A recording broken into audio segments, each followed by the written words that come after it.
Welcome inside episode 560 of the Locked On Senators podcast. I'm Ross Levitan on the outskirts of enemy territory in Winnipeg, Manitoba, alongside Brandon Pillar up in the Blue Mountains. And we had a scare on yesterday's show, but we do have a good update for you about a young Sens superstar. And we have a very special guest on today's show, longtime Leafs hater and host of the Sens Nation podcast. It's Steve Warne on today's show. Great conversation coming up with him about how he initially started with TGOR and a whole lot more. Plus, we'll do a Sens prospect roundup. Everyone is finished, but with an asterisk. This is the Locked On Senators podcast, your team every day. Locked On Senators, your daily podcast on the Ottawa Senators. Part of the Locked On Podcast Network. Your team every day. Thank you for making Locked On Senators your first listen on this Tuesday, May 17th. Pilsy, the Stanley Cup playoffs continue tonight with two very sick games.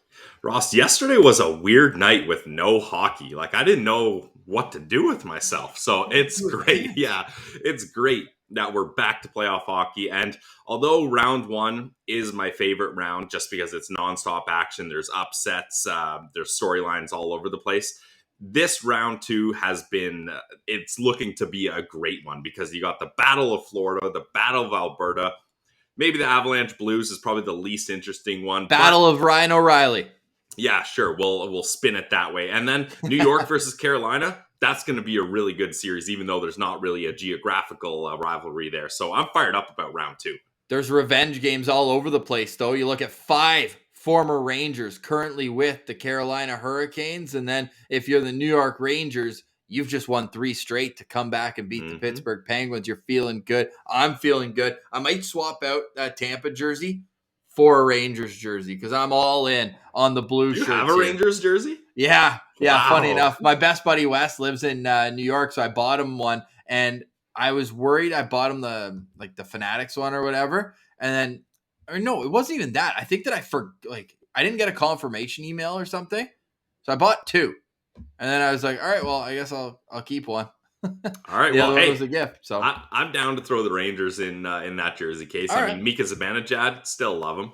yeah, absolutely. And we asked Steve Warne which former Senator he'd most like to see win the Cup. We'll get to that interview very shortly. Went half an hour with Steve. Absolute beauty. Just like the most radio voice too, eh? Doesn't he just sound like radio? It's awesome. Absolutely, yeah. And he was nice enough to give us a good chunk of time. And we got to relish in our Leafs hatred together, which is always fun. I wore my blue sweater in honor of that, by the way. A little below surface inside baseball there. However, this guy's a future friend of the show. He's coming back. Oh, yeah, absolutely, yeah. We are working on a few other friends of the show who are going to come back on. We'll tease that, leave it there. But Pilsy, Yeah, we'll leave it there, Ross. yeah, you know me.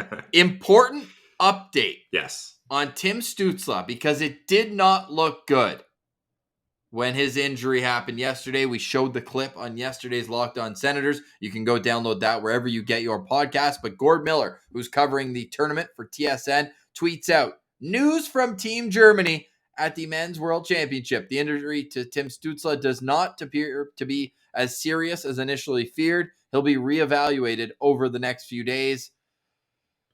Sigh of relief, Pilsy. Danke. Alles gut. Danke.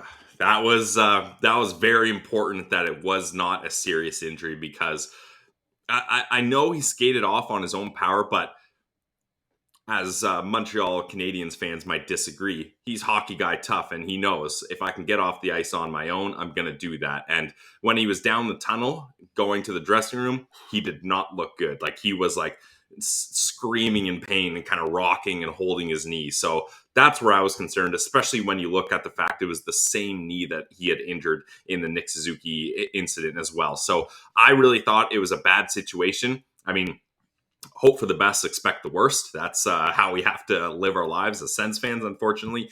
But good thing is it doesn't seem like it will be something detrimental here. So that's good. But Ross, if he's able to come back in this tournament, do you think he should? Should the Senators just pull the plug on this? Shut it down. Yeah. Shut it down. That's where I'm at too, because look, we'd love to grow the game and give German fans something to cheer about, but at this point, the Senators cannot afford to have a net. Like, if he injured that knee again, like, look at the Jake Sanderson incident, right? Like, he hurt his hand. They said, okay, we're going to really push to get you back to get it in a couple games. And then he re-injured it, and now he's got half an arm of paper mache. So we don't want that happening to Tim Stützle. So play it safe here. And Habs fans continuing to show their whole ass, replying to this with chirps about, oh, he's a faker, he's this. The guy is legitimately injured again, and you're going back at him again. Really just kind of showing your true colors. Bleu blanc and disgusting, in my opinion. All right, so let's get to Steve Warne, from hating on Habs fans briefly to talking about the Toronto Maple Leafs. Pilsy, before we get there, though, you've got a word from one of our favorite sponsors. It's playoff time. Round 2 is starting, and these guys better be gearing up with Built Bars because they need their protein. And Built Bar is the best protein bar on the market. Unbiased opinion of me, but the reason I say that is because there's not just one Built Bar I like. There's not just 2 Built Bars I like. I like all the flavors, and I'm sure, especially if you're a chocolate lover, you will too. Because Built Bars are covered in 100% chocolate. Even the Built Puffs are covered in chocolate, and Built Puffs are great because who doesn't love marshmallows? Well, how about some protein-infused marshmallows? And that's what Built Puffs are all about. Go to Built.com and check out all the sweet flavors they have. It's the protein bar that tastes like a candy bar. They focus on making sure you're going to enjoy this protein like a delicious treat. It's better than any other protein bar on the market. I can guarantee you that. But don't just take my word for it, guys. Head to Built.com today and use our promo code LOCKED15 to get 15% off your next order and try it for yourself. If you haven't tried any of the flavors, get the mix box because I'm sure whether it's raspberry, whether it's double chocolate, there's so many amazing flavors to choose from. You're going to like them all. So one more time, guys, go to Built.com. Use our promo code LOCK15 for 15% off your next order. It's Built Bar, the protein bar that tastes like a candy bar. All right, here he is from the Sens Nation podcast. It's Steve Warne. All right, we now welcome a very special guest, a man who I've been listening to on Ottawa airwaves for about 2 decades. It's a real honor to bring in the voice of Leafs Suck and all the Leafs stink. Yes, there is a tie-in to a certain blue team that was just eliminated. You can hear him on the Sens Nation podcast and the Steve Warne Project. Steve, welcome to Locked On Senators. How are you doing today? I am very good, in a very good mood still. It's Saturday night. This is, 3 days later, and it still feels fresh, exciting, and new. And I certainly appreciated all the anti-Leaf venom that Locked On Senators had going over the last little while. So it's great to be here, guys. Yeah, well, Pilsy and I met at the College of Sports Media, which is in the heart of enemy territory right in Toronto. So we had to continue that hate. You're surrounded by blue. It's just brutal. And now I actually want to start with that because you're from Ottawa, but you grew up. There was no team here. How did you avoid getting sucked in to the Leaf pile? Well, I don't think I was ever really that upset about the Leafs until the early 2000s for quite obvious reasons we don't need to revisit here. In the early days when I was a kid, they were just junk. No one even thought about them as a contender or as a concern. And so it wasn't really an issue in the early days. I had lots of friends around me who were Leaf fans, but there was nothing to crow about. And they didn't get in my face because at the time when I was a little kid, I was a Montreal Canadiens fan. So if anybody came at me with all the cups and the rings they were winning, I could easily, Heisman them. Just get away from me. We got all the cups. So in the early days, the Leafs were really not a concern, but those early 2000s teams, because it's a different combination. Like right now, I don't hate the actual players so much. It's more the fans. I don't know what you guys think, but the fans are the ones who keep this hatred alive for me. Back in the early 2000s, though, it was double, right? You had the fans doing what they're doing, but you also had Darcy Tucker, and you had Ty Domi and Travis Green and Shane Corson and Gary Roberts, and the list goes on. And Pat Quinn was the ringleader of it all. So the team itself was insufferable as well. So those days, and given the results of those 4 series, that's where it all stems from. Pilsy, I know you got something here, but when you say Darcy Tucker, my mind goes to that little girl. Like that's the longevity of your jingles there. That literally comes right to mind. Pilsy? Yeah, and now bringing it to present day, I don't know about you, Steve, but not for one single second did I have any doubt that the Leafs were going to ultimately do the classic choke job here. How about you? Was there a point where you're like, wow, this year might actually be different and we might actually lose that narrative of the Leafs losing in Game 7? Or what were your emotions throughout this series? Well, I would say that I'm with you, but I think for the first time in Game 6 in the third period, with the Leafs up by a goal, and Tampa didn't really look like they had much jam or energy at that stage, that was when I thought, this thing, they were obviously a great team during the regular season, 4th overall, and I thought, man, is this their year? That was the first time. It was third period, game number 6, but thankfully a couple of rank and file Toronto Maple Leafs players decided to get their stick blade up in the faces of the Lightning, and they got the 5-on-3 and the goal from Kucherov, and the rest, as they say, is history. Oh, it was unbelievable. Speaking of history, I want to get back into to your past as well, because Sure. TGOR is like a big part of what I grew up with every day on my way to school. That was what we had on in the car. And where did that all come together? Because it seemed like your chemistry, at least from the moment I started listening, between you, JR, and Jim, who I know you're still really close with the Steve Warne project. How did that all come together? Well, I mean, and thanks for the plug on that other podcast. Yeah, I mean, it happened in, I rolled in there in 2000, and I was the sports director at the country music station in town, which was then Y105. And at that stage of the game, Alan Davis, who was the program director of TSN 1200, actually was Team 1200 back then. He was a big country music fan. And back then, I mean, totally different days in radio. In a music format, imagine being handed a 5-minute sportscast every half hour. I mean, what? It doesn't exist anymore. Anyway, so Alan Davis was a big fan, and they needed a body over at TSN 1200. There was a fellow by the name of Rob Glazier who was doing the midday show at that stage, who unfortunately had a medical incident. He had a stroke, unfortunately, and so they had to come up with a replacement. So that stage of the game, JR briefly moved to the midday show, and I moved into the morning show with Jim Jerome and Jeff Franklin. And a year later, Jeff was replaced by JR in the morning show, and that was when the team was brought together. So when did you know that you wanted to be a sports broadcaster? Like when was the moment that really hit you where you're like, this isn't just like a hobby of mine. This is something that I'm going to actively work towards doing as a career? Wow. I'd say sometime, because I went to Algonquin, as so many local radio and TV people did. And at that stage of the game, I was just, any job would have been cool. And I was kind of torn at that stage because I was a lifelong sports fan, just absolutely a nut for it. But I also love music. And so the concept of being a DJ was also pretty cool. So somewhere along the lines in there, I thought, okay, I'll take what I get coming out of college. You guys know what that's like. And then I got an opportunity to be a morning man up in Renfrew. And I thought, okay, this is my path now. I'm going to probably be a jock in a different kind of way, a disc jockey. Yeah. And then all of a sudden in Smiths Falls, their sports director ended up leaving. And I said, well, maybe check this out.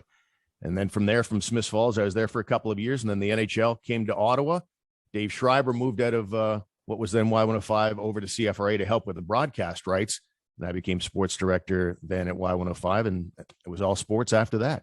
That's awesome. What a run too with TGOR and being able to stick it out one change from, because I mean, you guys were I wouldn't say corporate enough for TSN at the time, which I think is why everyone loved you. It was a little bit, off the cuff, and it just seemed like you're hanging out with the guys. So the fact that you guys survived when you went to TSN for so many years, that's awesome. Now, before we get to the Sens, I feel like a nice tie-in, because I feel like I know the inner workings of Pierre Maguire's mind just from listening to him on your show every single morning. What was your take away from his 10 months on the job in Ottawa, from your initial reaction when a guy who you spent countless hours chatting with gets a job, and then kind of knowing how he sees different players, and then ultimately the unceremonious firing? Well, the way I look at what happened was, I think it was a case of, and it's all speculation. I mean, I swapped a couple of texts with Pierre when he arrived, but we never got together or had any conversations about his role with the team. But just knowing what Pierre wanted out of his professional career, when the NHL on NBC came to a close, he's always wanted to be a general manager. I think anybody who listened to the show would know that. He's articulated as much. And I think that the Ottawa Senators, and I think objectively anybody could look at that and say that represented maybe a pretty smooth, seamless path to that goal. And so I have a feeling, and it sounded like it was Eugene Melnick's hire, that it was, okay, we're going to bring you in. You're going to be Pierre's right-hand man, Pierre Dorion. And if that day comes, you're probably next in line for that job. And when Eugene Melnick passed, then things changed. And I got to think, I mean, if I'm to empathize with Pierre Dorion, that's probably a role that you would absolutely want to hire on your own. This is my right-hand man. This is my effectively my assistant. I'd kind of like to have a say on that. And so I don't think that he ever felt comfortable with the relationship. And I think when Mr. Melnick passed away, a decision was made. And that's how I think it went down. Don't know for sure, but knowing Pierre Maguire, I think that was his inevitable goal with this franchise.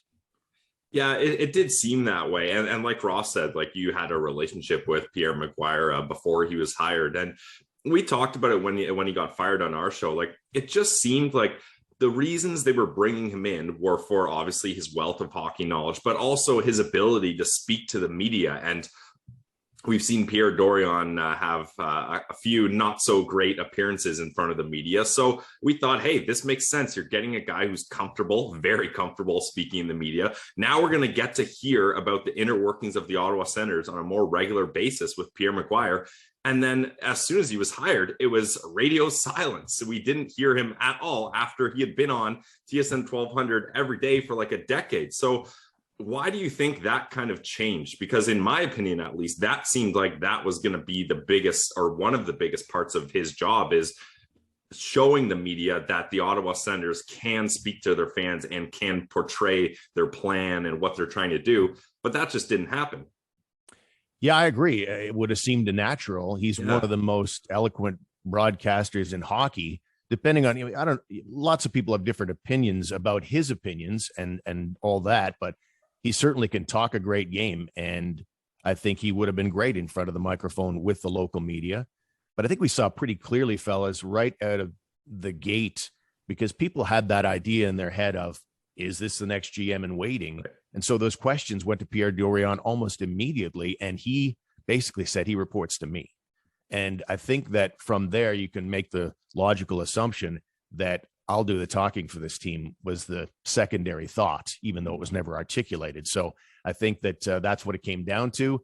And I think it speaks to a level or lack of comfort that Pierre Dorion had with the arrangement. And so I feel like if he's nervous about Pierre Maguire's presence in the front office, then certainly he's going to want to continue to be the alpha male there and continue to be the face and the voice of the franchise when it comes to hockey operations. So I think that's kind of how it went down. Yeah, very fair. Well, his one off season with the organization was super uneventful. This upcoming one, huge, because you talked about Pierre Maguire on his way out. Pilsy and I have been banging the drum that if they get off to a 4-win in 20 games start like they have the last 2 years, seat better get hot on a few other people in upper management. That being said, what would you think the number one priority is? Yesterday on the show, we talked about a checklist for Pierre Dorion. What sits at number one for you this offseason? Defenseman. Yes, That's a little different, but I understand why. Any type or position, like left shot, right shot, or what kind of defenseman are you looking to bring in? Well, it's absolutely a right shot defenseman who can take care of business, because they've got lots of guys who can wheel with the puck, but they need guys that are, we go back to Erik Karlsson. We talk about it all the time with what Mathot and even to a lesser degree, Philip Kuba delivered. You need guys who aren't just, waiver claims or like last chance opportunity in free agency. I'm talking about guys. And if you need to surrender, a Tyler Boucher and this year's first round, whatever you got to do. And I think this is the only way you can acquire a defenseman like this, is to make a big sacrifice to your picks, your assets, whatever they are, and go out and get at least one more right shot defenseman who is just absolutely going to take care of things, to let the left side defenseman be creative out there. Because I think right now you don't have a blue line that's robust enough. Like, you guys are watching the Stanley Cup playoffs. we're all Sens fans. We don't shut down when the Stanley Cup playoffs start just because the Sens didn't make it. This is big boy hockey we're seeing right now. I'm thinking about how often I watch Toronto Maple Leafs forecheckers slam into Victor Hedman and the end boards on retrieval. He basically can just keep them away, no problem. Yeah. But now picture the playoffs 2-3 years from now, and it's Eric Brandstrom going back for that retrieval. You've got to have a little more robust action on the blue line. And so for me, if I'm running the Ottawa Senators, that is absolutely my number one, because the forwards, a lot of people say, oh, you got to go get another forward in the top 6. And that's certainly a priority, but not nearly the priority that the back end is. Well, I think that kind of feeds off of one of our top 3, which was getting rid of number 22. So I think if you could replace him with a guy who maybe has the qualities the team thinks that Zaitsev has, but certainly the puck just flies off his stick like nobody else I've ever seen. But yeah, I mean, it's hard to argue with, Pillsy, eh? Yeah, my question to you, Steve, would be, so when you're looking at a defenseman to acquire, are you thinking of finding a partner for Shabbat or finding a partner for Jake Sanderson? Like, where do you think that need on the right side is more important? Hope you're enjoying our conversation with Steve Warne. We'll get right back to that, but we got to tell you a quick word from our friends at BetOnline. From all the latest odds, totals, player performance props to where the next fired coach is going to land, BetOnline.net is your number one spot for all your sports betting needs. BetOnline remains the best for all your sports scores, podcasts, and news this season. It's not just one sport, it's all sports at BetOnline.net. It's your number one source for hockey, boxing, and UFC odds right down to the NBA playoffs. Head to the website today or use your mobile device to learn more about the trends and action. It's betonline.net, where the game starts. Oh, you can talk me into 2 more defensemen. Okay. I think fair. Yeah. I honestly think that both of them, because I mean, right now you've got a case of Zub. I think he can play with either of them. Yeah. But I mean, I don't know necessarily that. I mean, I think that you need to go out and consider the potential for 2 defensemen. Because right now, I mean, one of the guys I've been throwing around a name, you find a team like Vegas, Cap Hell, a Shea Theodore would be an ideal scenario. But right now, what have you got? You got Zub. I think we're all comfortable with him. Yeah. But I mean, beyond that, like, who are you really comfortable with in your top 4 on that right side right now? I'm not sure right now. Hamonic, maybe. I think Hamonic could be a good third pair guy, but asking him to do a top 4 role may be a little too much. And even the kids in the minors, you got 2 right shot D down there that are fully unproven. Jacob Bernard Docker and Lassie Thompson. Okay, they look like nice puck movers. Bernard Docker a little more balanced, but I still think of that Hedman example I just gave about getting just smoked on the end boards and trying to make plays amidst all the playoff hype that's going on. I just feel like those guys might struggle with that. So I'm just not comfortable right now, declaring the Ottawa Senators on their way with all the pieces they need without going out and doing some shopping on that right side D. Jacob Bernard Docker is an interesting one because this is a 2018 draft pick. Like, Brady Tkachuk's already going into the 2nd year. I know 4th overall pick and a guy who's picked in the mid-20s, but he's already in his 5th NHL season. And JBD is still a guy who's looking to find his way. And I mean, you're seeing some good development out of him each and every year. And the type of player he's going to be, maybe it does take an extra couple seasons to develop. But at some point, man, you either kind of have to make the jump with this organization, or as we see with many defensemen, Mark Method included, you mentioned his name earlier, it's the second organization that you get a fresh start with where you can really kind of establish yourself into the type of player. But that's a great point that you bring up about defense, because certainly they were at the top of the league in goals against this season and have been over the course of the last 5. How much of that do you think is personnel? Do you blame DJ Smith's philosophy of how to cover in the D zone at all? Or for you, is it more so just the guys who are in place? Oh, I think it's a death by 1,000 cuts scenario. There's a number of reasons at play here. And I think that certainly DJ Smith and D zone coverage, to me, that's one of the things that's fairly easy to teach. Like when you're talking about goal scoring, well, that's not an easy thing to teach, but having guys read and react to stand where they're supposed to stand, I mean, that's stuff that can be taught. And if you can't get it through to certain players, there needs to be accountability. I think that's been one of the Achilles for DJ Smith, that when things go wrong, he keeps rolling with it, whether it's a personnel choice, whether it's a continued Zaitsev situation, that it just continues. They continue to truck the same guys out there. So if DJ Smith is going to improve that D zone, he's got to make guys accountable out there. Certainly talent is part of it as well. There is certainly puck skill there, but the guys they've trucked out there the last couple of seasons in the bottom three, there's been almost a clumsiness with the puck at times.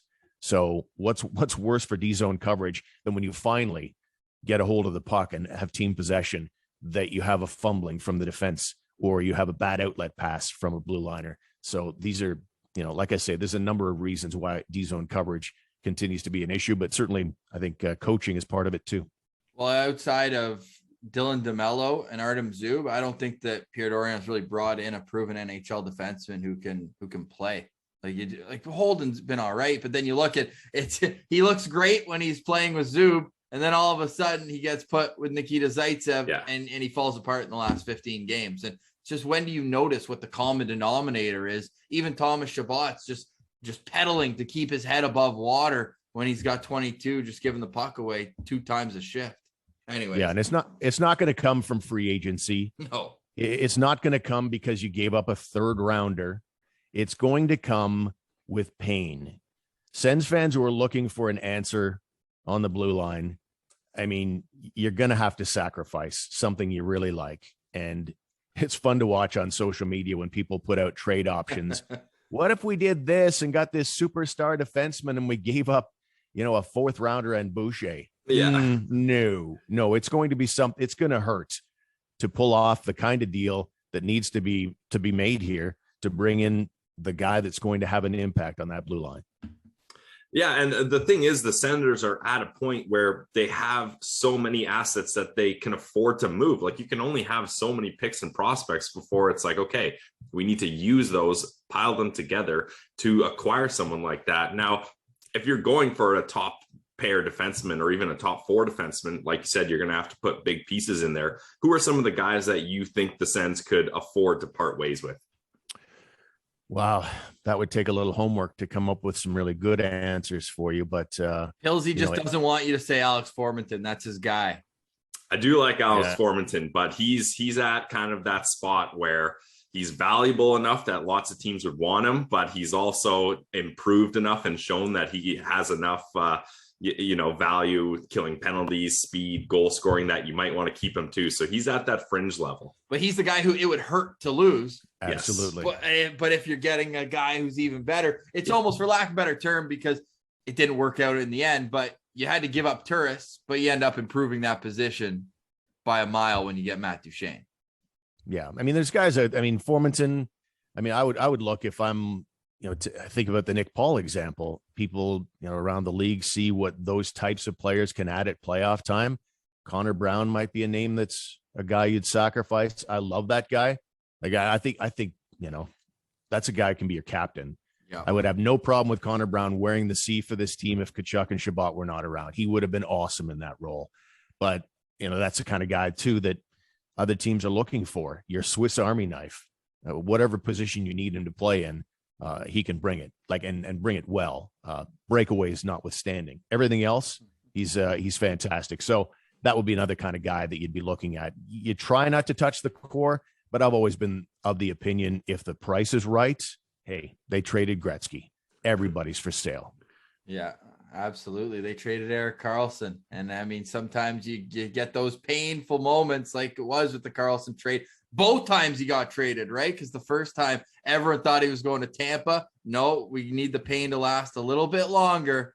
And now in Vegas, he almost went there as well. With Bobby Ryan, they were going to neuter the return to get rid of that contract. But all in all, we're talking about Vegas, another team that didn't make the playoffs. But Steve, my last question for you, and we really appreciate you jumping on. Everyone go tune in, Steve Warren Project and the Sens Nation podcast. Great poll getting Drake Batherson every single week. You can listen to Drake Batherson. By the way, our first ever guest when we were making sense of the Sens, he was coming off his World Junior performance, and there is 0.0% chance he remembers coming on with us. Not to say we are still watching the Stanley Cup playoffs, and you mentioned Nick Paul. Is he the former Senator who you'd most get the satisfaction of seeing lift the cup, or is there another one? I know many would have loved to close their eyes and visualize Mark Borowiecki, but the Avalanche certainly had other ideas. Yeah, he'd be great for sure. He's, that was a great storyline in Game 7 that he would be the guy to come up and slay the Leafs. Had to be. Because I mean, it was so disappointing to see him go. Well, they made a great deal, obviously, to bring in Matthew Joseph. That's fantastic. But it was neat to see that 2 months after his deal, he's out there still making Senator fans happy. So that's a pretty cool thing. Who else is there? We got Mika Zibanejad. We've got with the New York Rangers. I'm pulling up the list right now. We got Declare with Florida. Well, you were the one who tweeted out. You made note of the fact that he was a healthy scratch in Game 6. I thought that was pretty interesting last season. Here we go. He's got the list. And hey, if Tampa wins, a little Brian Elliott Stanley Cup. And Curtis McElhinney the last 2 years played exactly 0 minutes in the playoffs. He's a 2-time Cup champ. A name that certainly would be polarizing. His time in Ottawa was, but Cody Ceci with Edmonton. You've got Erica Branson with Calgary. And I think the one who we can just shoo right off. I don't think any Sens fans will be shedding a tear if Logan Brown wins a cup with St. Louis. And Kyle Turris with Edmonton too. He just got called there you up. go. Yeah, I'm gonna vote for Nick Paul out of all those names because he wanted to stay here. He was so great in the community. He's donating money to charity for every goal he got here. I think we're all of the same. We kind of hope in our heart of hearts that maybe he finds his way back to Ottawa. But if he keeps doing what he's doing in Tampa Bay, I got to say that Tampa Bay might change their mind on him. He was supposed to be a playoff rental, but game by game, if he continues to do what he did in Game 7, they're going to find a way to shoehorn him into a cap-strapped roster. So, I think Nick Paul would be the guy I'd choose. And you mentioned the charity. I'm pretty sure he said when he was leaving, he was going to continue that through the end of the year. So not only is he slaying the blue team, but he's donating to Ottawa charity while he's doing it. That's unbelievable. Pilsy, I think you got a last one too, eh? Yeah, last one for me, Steven. Again, really appreciate you taking the time to join us. We're a goalie-friendly show, so I want to ask about the goaltending for the Ottawa Senators because Pierre Dorion said in his final press conference that we're going to look to run with 3 goalies. And the 3 goalie thing, that's something that every team knows. It's never worked. But when it comes to them, they're like, I think we can make this work for us. And then it doesn't work for them.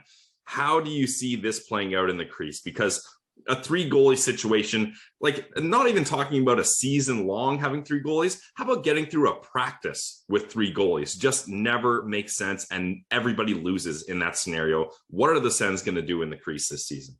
I think it'll be Forsberg. I think he's the stable choice. He stepped up this year. He finally got an opportunity and seized it. He finally got a payday. So that should be some level of comfort. But how can you not, as a Sens fan, be very, very concerned here? Forsberg's never done it before. He's never been a number 1. Philip Gustafson's never been a number 1. And by the way, took a step back this year after being the best goalie on the team the prior year. And then Matt Murray, I don't want to call it a gong show, but that's the phrase that I'm going to call it a gong show. It was a gong show the last couple of years. You paid that kind of money to that guy. He's not even in the lineup half the time. He's inconsistent with his health. He's inconsistent with his play. He gets sent down to the minors. He gets what looked like, I don't know, in February, what looked like a bump from Nikita Zaitsev. And he finished a game where he was pumped for 8 goals. And then all of a sudden gone for the rest of the year. It is something below the surface there that we're not privy to. But I have no faith in Matt Murray at the moment. I hope he can turn that around. But right now, by a long shot, Anton Forsberg, I'm hoping you can get 60 games out of him for next season.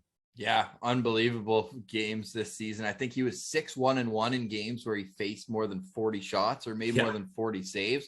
That in itself is Craig Anderson-esque. But and a winning record too, boy. Yeah, a winning record, which is amazing on this team. Oh my God, what an accomplishment! Has to be the first one since 2017. Any goalie, any year having a winning record. I'm talking even guys who played 1 game. Gus at the end of last season. Oh yeah, he was hot. He was hot. He was real hot. Hey, that backfired. How about Joey Dax? Another shutout in the Checkers run. Anyways, I've been Team Dax forever. I'm still pissed off that he left. But with Matt Murray, man, half his contract still left to be paid out in these next 2 years.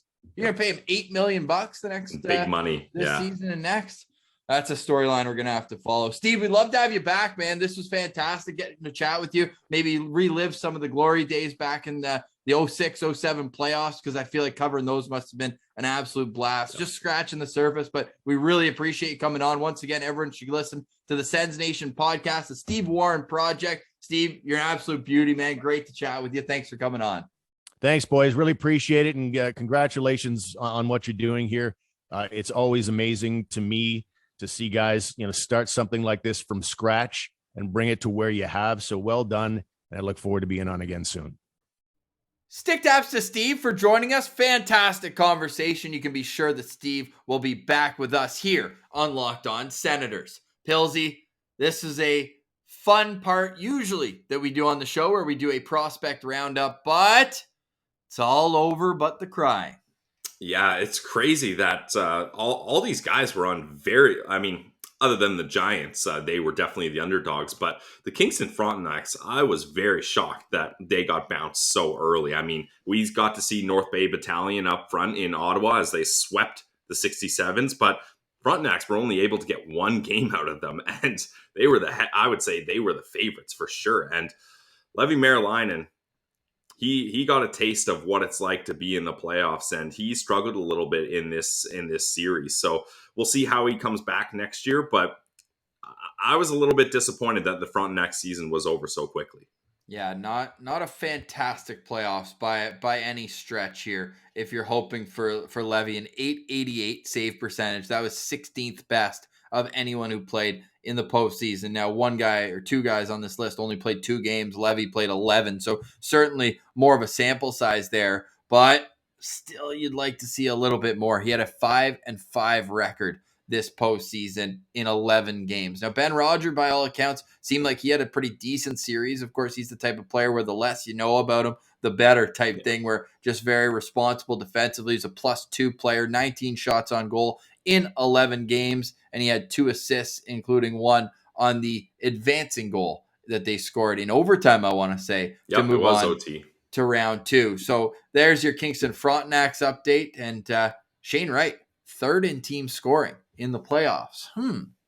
Interesting how 2 players on his own team had more points than him. We'll continue having a laugh at that later on. But Pilsy, I said in the intro, I said there's an asterisk between this end of season. That's because Philippe Daou is going to have to play in the Memorial Cup. And how tough is that, man? A first round exit for them. He has a month now before June 20th, his next game. So about 5-6 weeks from when he last played to the next game. That's got to be tough for him to stay focused on what was a wild season where he started in the American Hockey League and then was sent back down to junior.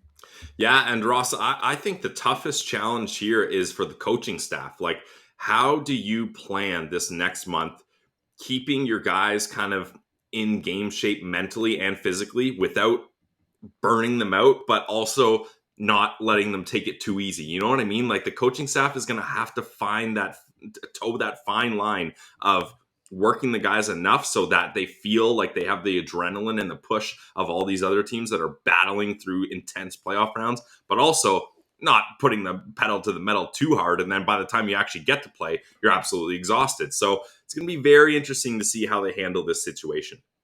After the second round in the WHL playoffs, Zach Ostapchuk is still first in the WHL in scoring. Yes, legend. He played a couple more games than Logan Stankoven, who's in second. Stankoven with 21 points in 10 games. Ostapchuk with 23 points in 12 games. He had a face-off percentage over 50%. 7 of his 23 points came on the power play, so he was doing work at even strength. And 3 of his 7 goals, Pilsy, were game winners. So that obviously counts as a little extra bonus on there too. Hopefully he can continue that because he finished this year strong, but he did that last year too, where he was the most improved player from the start to the end of the season. So he's doing it again. If he can put this together though, size, speed, clutch gene, sounds like a pretty promising prospect. Yeah, I would say Ostapchuk has really kind of lived up to expectations and maybe even exceeded them if you're asking me, because having so many points in the playoffs when you're an underdog team by a mile in 2 back-to-back series, and he's just like, hey, hop on my back, I'll carry this team. And sure, they didn't advance to the 3rd round, but the fact that they even got past Everett was a massive achievement. And then to have a decent showing in the 2nd round is pretty impressive too. So every day I'm becoming more and more of an Ostapchuk fan. So we're stoked about him. We certainly are. And we'll have plenty more coverage coming up on the Locked On Senators podcast. We've got still our report cards to hand out for the Sens this season. We'll get into our draft coverage even more so. I'm having boots on the ground this Friday. The Edmonton Oil Kings and Winnipeg Ice, two teams that are absolutely loaded. It's going to be the first game of round 3. So maybe Monday we'll do a Matthew Savoy and Connor Geekie profile, two prospects who will go in the top 15 of this year's draft, and two guys who I'll be able to get a boots on the ground report for on Monday. So lots more to get into as we inch our way closer to the NHL draft. That is 50 days away. It's sneaking up a little quicker than I think we anticipated. Yeah, it's coming up here, and the mock drafts are flying out everywhere. I'm now diving deeper into some of these prospects, and it's too bad this is what we have to look forward to yet again, Ross. But the draft is always fun and exciting, even if your team doesn't have a top 10 pick. Major moves can happen throughout the first round, and especially when you're in the top 10, and especially when you're at number 7. What a great place to pick. So what a great place to pick. Closer to 5 than 10, right? Yeah. Awesome. We'll be back for more. Hope you enjoyed our conversation. Well, wait. We got a Pilsey's playoff parlay of the day now that hockey's back, Ross. We took one day off because, you can't make a parlay if there's nothing to bet on hockey-wise, but we're back, so here we go. Head to betonline.ag today, guys, and follow along with Pilsey's parlay of the day. I am 4 for 5. That's my record. Which 4 and 5. 4 for 5. You're making yourself sound like you've only lost once. Yes, sorry. That's a little bit misleading. Freudian slip, though. Maybe you're going to go 4 for 5 this week. Hey, let's hope so. Maybe it's in the cards. But I'm going to start off strong. I feel good about this one. The Battle of Florida. I don't know where to go on game 1, so I'm not choosing a money line. I'm just going to stick with what's worked for me with the Tampa Bay Lightning is that over. And the Florida Panthers are another run and gun type team, Ross. So I'm hitting the over set at 6.5 with minus 125 odds. And then again, if it ain't broke, don't fix it. I hit pretty luckily on the Colorado Avalanche as they swept their series. That'll happen. And their money line is at minus 206. So much nicer odds than it was up against the Predators. So put it in a parlay. The Colorado Avalanche money line, Tampa Bay and Florida over. Put $10 in. You're going to win yourself $16.74. That is Pilsey's playoff parlay of the day. 4 and 5. Ain't bad. Not bad. I'm happy with that. And the losses I've had, I know who cares if you're 1 goal away, but I've had very close losses. So I'm on the right track here. I've rounded out into playoff form. If you've enjoyed today's show, please like and subscribe. It goes a long way. And as well, please comment something in the bottom. You can say how great Pilsey's hair looks or whatever you want to comment. It helps with the algorithm quite a bit. We'll be back tomorrow for more with a Sens Central citizen. We're going to get back into the swing of things, having all of our great listeners join us on the show to talk about the offseason, to talk about how they became a Sens fan. We've got a playlist if you want to go back and listen to old or watch old ones on our YouTube. Check out all of our playlists. We've been trying to compartmentalize everything, put out some shorter clips, everything to grow the show because we know that you appreciate it. You come back every day. We can't thank you enough. It's a daily Ottawa Senators podcast, Monday, Tuesday, Wednesday, Thursday, Friday. And I hope you enjoyed the little blue team elimination talk. But for today, we say goodbye. For Brandon Pillar, I'm Ross Levitan. This has been the Locked On Senators podcast, your team every day.